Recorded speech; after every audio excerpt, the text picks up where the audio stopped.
Hey, this is Coach Pam from Coach Pam Fitness. Thanks for joining me. Today I thought for Fun Food Friday, I would do a little research on cake mixes. When was the first cake mix? What kind of ingredients were in the first cake mixes? Are there any clean cake mixes out there? Are they even good for you to make? Because the reason I wanted to do this is because as a super busy mom, and today is a prime example of super busy, I've been driving kids everywhere all day, and it was not on my list of things to do to drive them around everywhere, but things happen. So part of my live is not going to happen. I wanted to make a super simple cake mix recipe for you. It's just 2 ingredients, but I will include the recipe in the blog that accompanies this live because I have to run my oldest to the pediatrician unplanned. He's fine. He just had a lingering cough for like 3 weeks. But anyway, so cake mixes, I personally thought cake mixes were created after World War II, but that's not true. They were created before World War II. There's a couple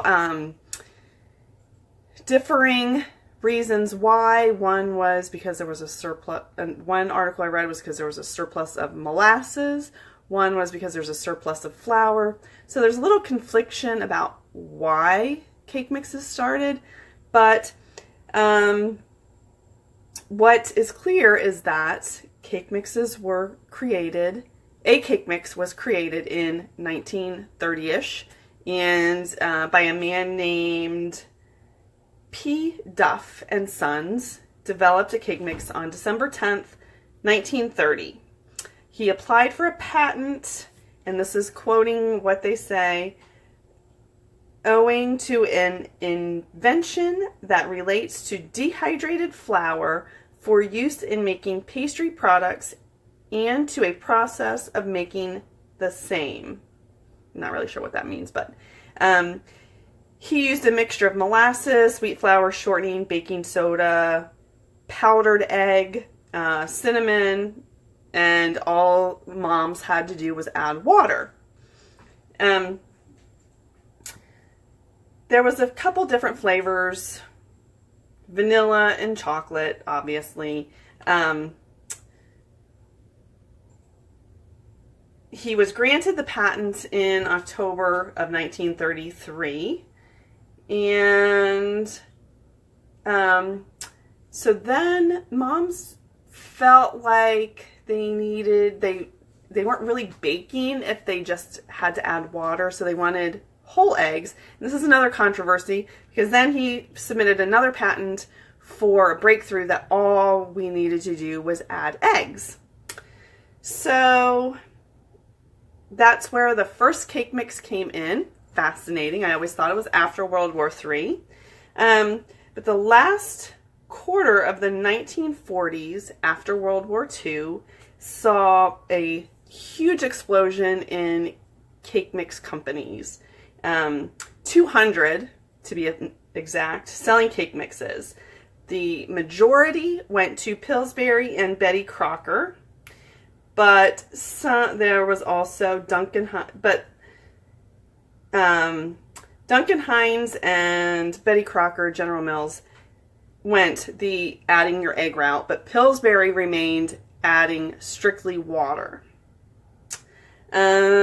So that's how modern cake baking came into being. And as busy moms, cake mix is so easy. You just open the box, put in your oil and your water and your eggs, put them in the oven, and boom. You don't have to have a huge supply of ingredients to make a cake anymore. Before, you had to have cake flour and leavening and eggs and buttermilk and all this stuff to make a cake. And with this invention comes part of the whole processed food generation, right?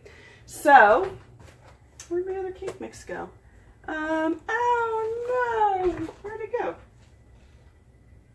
So, I have lost a cake mix. Oh, there it is. Hold on, don't go anywhere.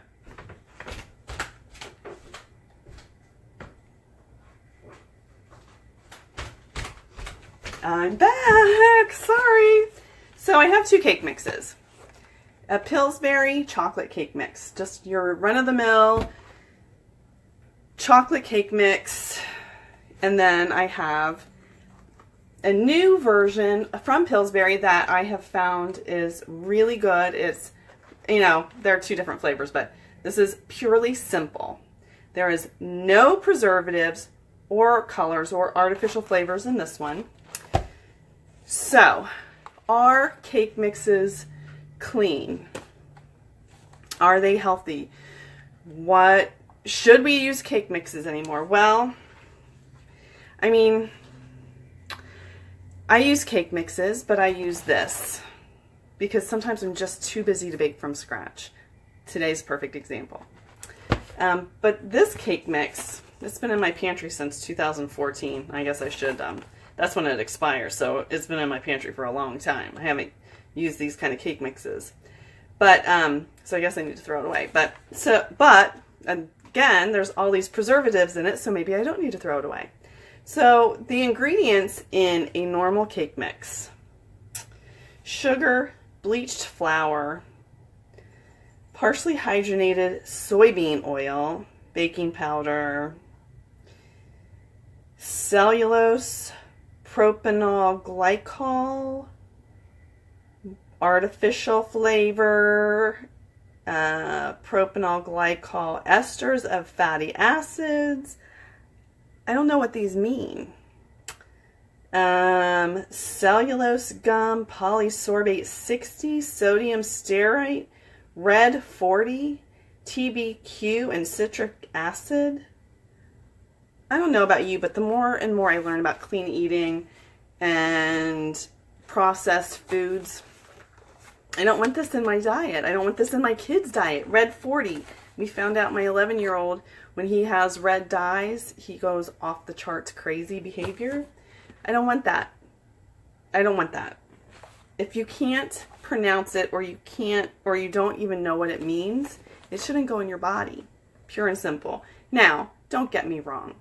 On occasion, I'm going to bake one of these because I'm just a busy mom, and, you know, sometimes you just want a cupcake, right?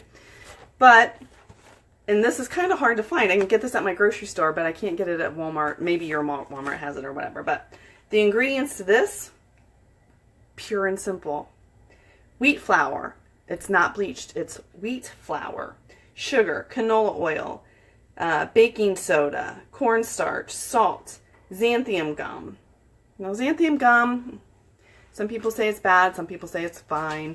You know, everything's a controversy. But that's it. That's the list of ingredients. So there are 1, 2, 3, 4, 5, 6, 7 ingredients in here. Plus, you know, you add your eggs and your butter. There are 1, 2, 3, 4, 5, 6, 7, 8, 9, 10, 11, 12, 13, 14, 15, 16, 17, like 25 ingredients in here that we don't even know how to pronounce. So if you can find this, it's really good. I would recommend the purely simple, because sometimes you just need to make cake. So I'm going to be doing a little more research on the history of cake mixes because it's fascinating. There's stuff in here I didn't even know. I will be including a 2-ingredient muffin mix using this cake mix, this pure simple cake mix, in my blog, so stay tuned for that. And as always, if you have a recipe you would like to convert into a little bit healthier for you, please comment or private message me. I always love to convert recipes. And thanks for watching. This is Coach Pam from Coach Pam Fitness. And be on the lookout later on tonight for my blog and recipe. Have a fantastic Friday.